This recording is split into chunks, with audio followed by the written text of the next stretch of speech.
Allez, on revient à l'actualité internationale, actualité qui nous concerne, nous, Français, parce que Mia Hachaam est franco-israélienne, elle a été libérée aujourd'hui. Elle est libre, elle est saine et sauve, c'est l'image de la soirée, Laurent.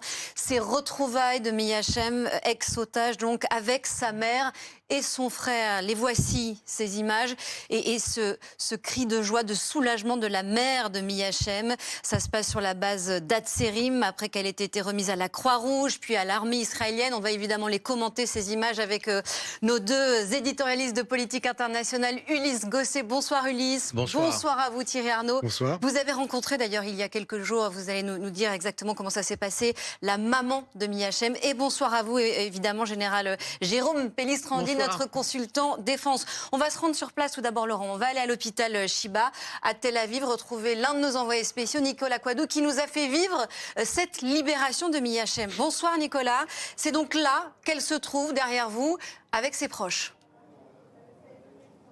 Oui, Mia qui est arrivée il y a tout juste une heure, qui est arrivée en ambulance. Jusque-là, pendant les libérations d'otages, on avait plutôt l'habitude des arrivées en hélicoptère. Désormais, oui, elle est arrivée en ambulance. Alors, on n'a pas pu l'apercevoir puisque les vitres étaient teintées. Elle est donc rentrée derrière, dans ce bâtiment.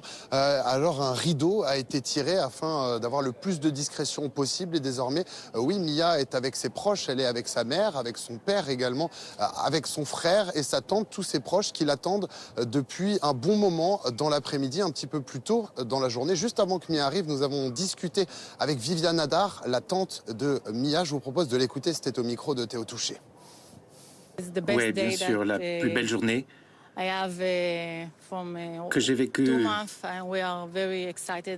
ces 2 derniers mois. On est vraiment très, très heureux et on ne sait pas... On était très inquiets, on se demandait si elle allait arriver ou non. Et voilà, elle est arrivée. Et donc j'en suis très très reconnaissante. Et quand je l'aurai vue, je saurai que c'est vrai.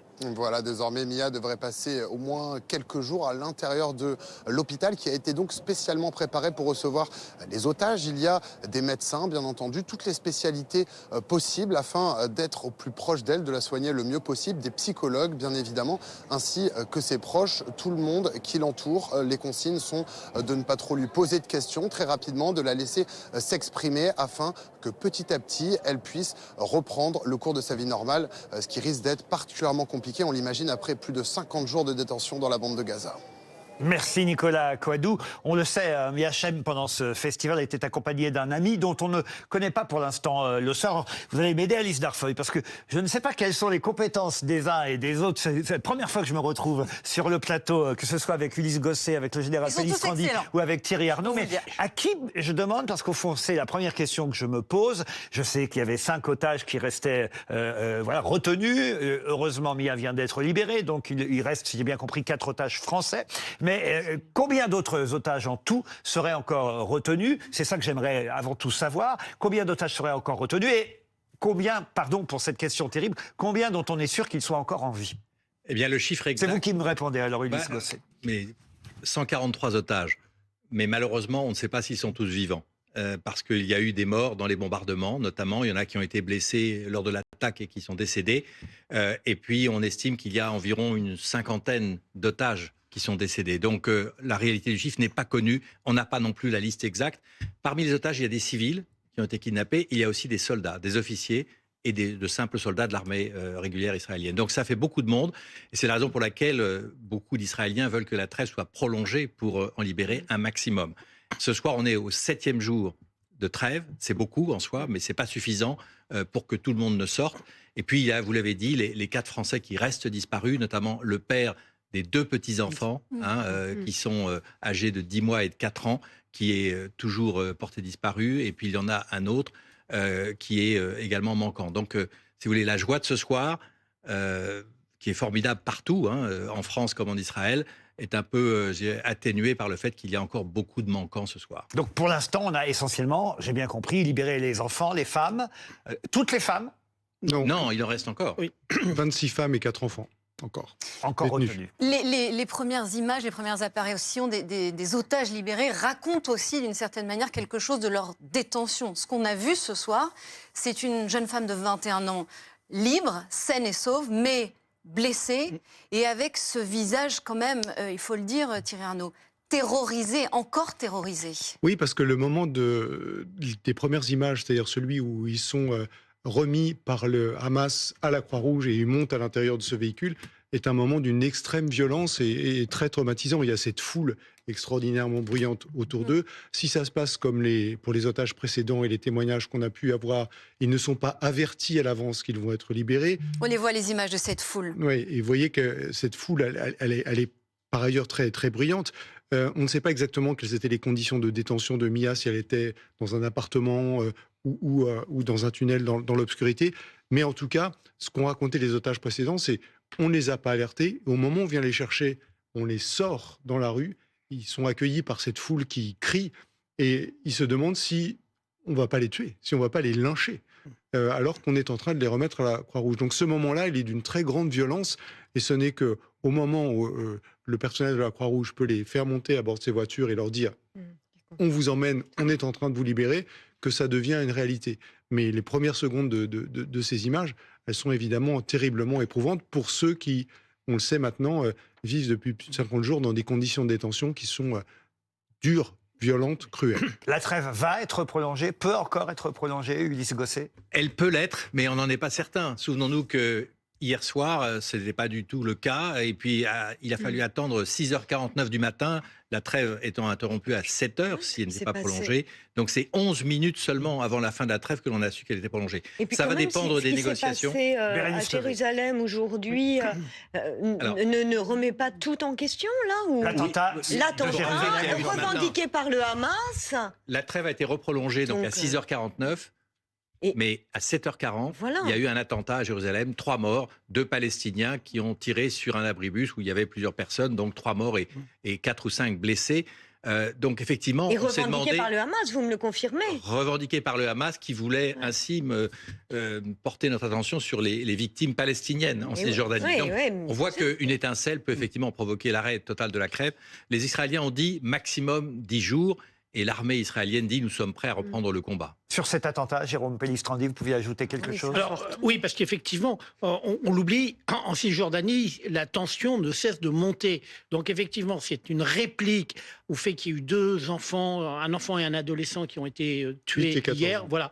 Donc ce genre d'incident, s'il se reproduit demain, samedi, eh bien, pourrait amener effectivement à une rupture de la trêve. Donc il faut être très, très prudent. Pablo Piovivia. Oui, juste pour essayer d'avoir un juste regard sur ce qu'il se passe dans cette région et pour pas être implicite, moi je partage totalement l'explosion de joie à la libération de tous ces otages, d'ailleurs qu'ils soient français ou moi j'en ai rien à foutre des nationalités, enfin genre faut en sortir le maximum possible, mais dire un peu ce qui se passe aussi dans le monde arabe, parce que dans le monde arabe ces explosions de joie, elles sont lorsqu'il y a des libérations de prisonniers palestiniens. Et d'ailleurs, ils appellent pas ça des prisonniers.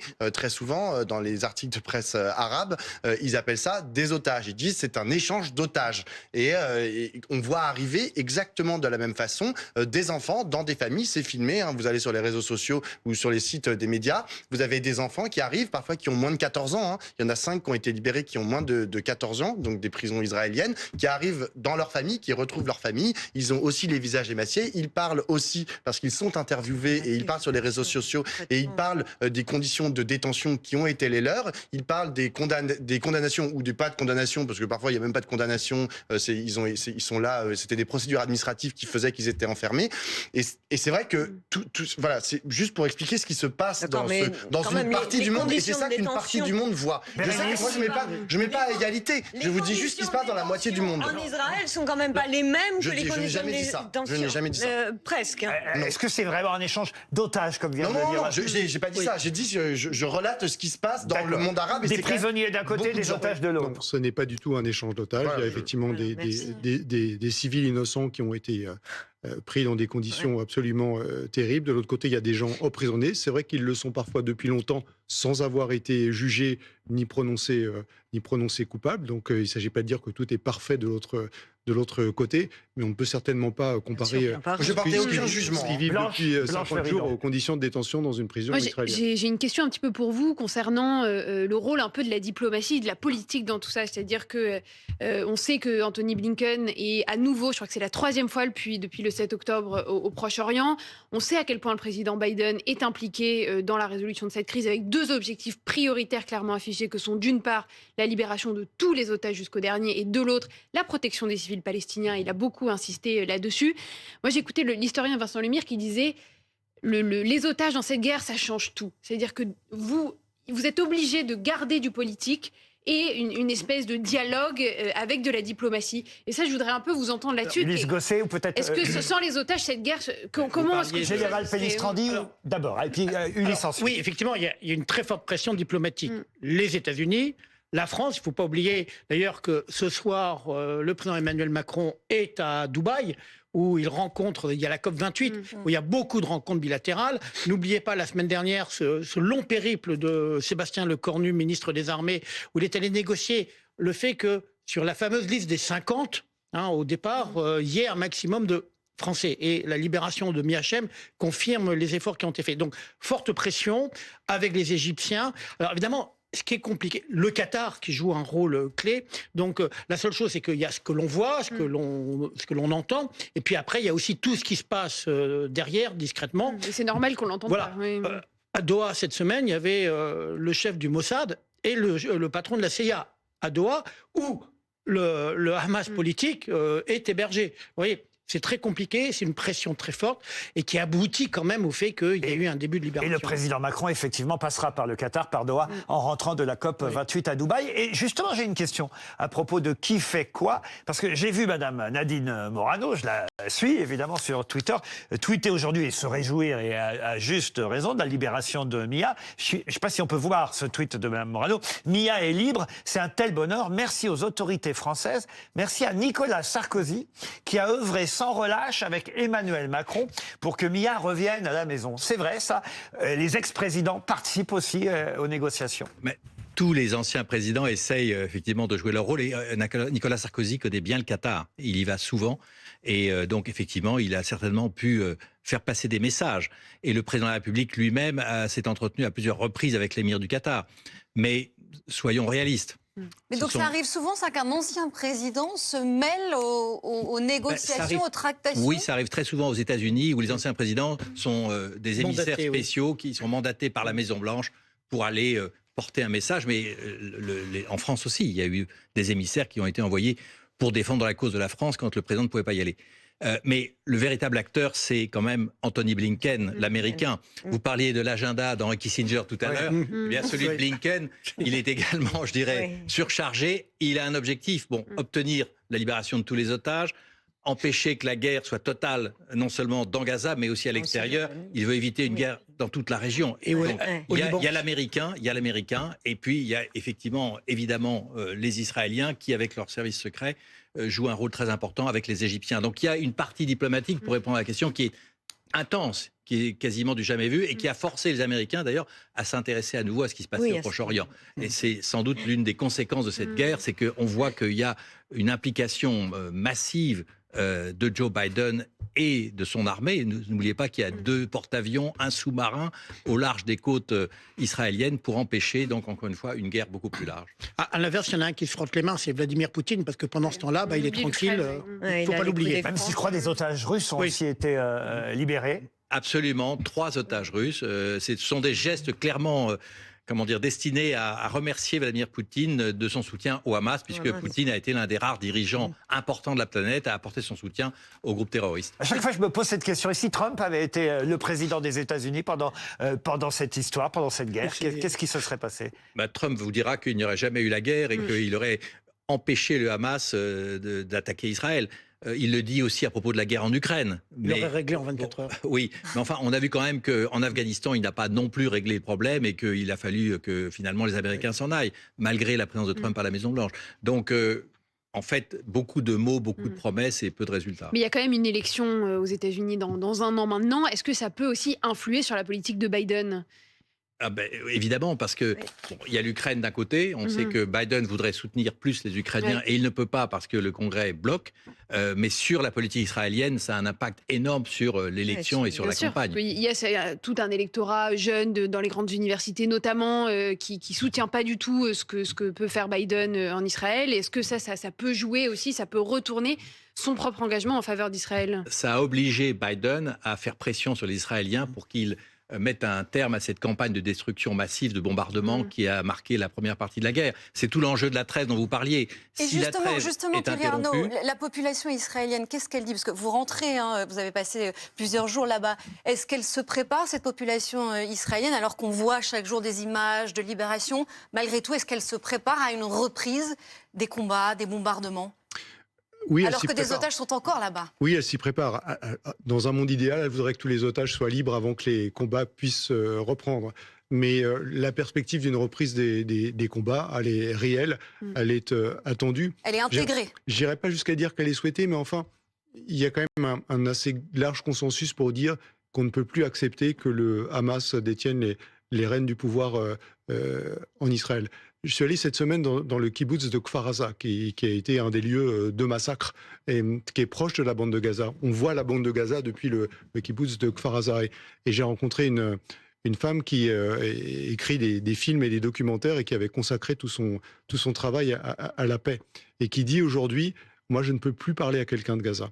Et je ne peux pas imaginer revenir habiter ici un jour avec le Hamas au pouvoir. Et les gens des kibbutz, c'est la gauche pacifiste. Hein, c'est pas des va-t-en-guerre. Donc quand ces gens-là vous disent on ne peut plus accepter que le Hamas existe, c'est forcément quelque chose que la population ressent dans sa très vaste majorité. Ça paraît d'ailleurs incroyable qu'il y ait une trêve et qu'après, on reprenne ainsi la guerre comme avant la trêve. Oui, alors surtout, l'idée c'est que... Ça paraît même impensable. Oui, mais il est clair que ce qu'essayent de faire les États-Unis, l'Égypte et le Qatar ensemble, c'est d'une certaine manière rendre la reprise de la guerre aussi difficile que possible, voire impossible.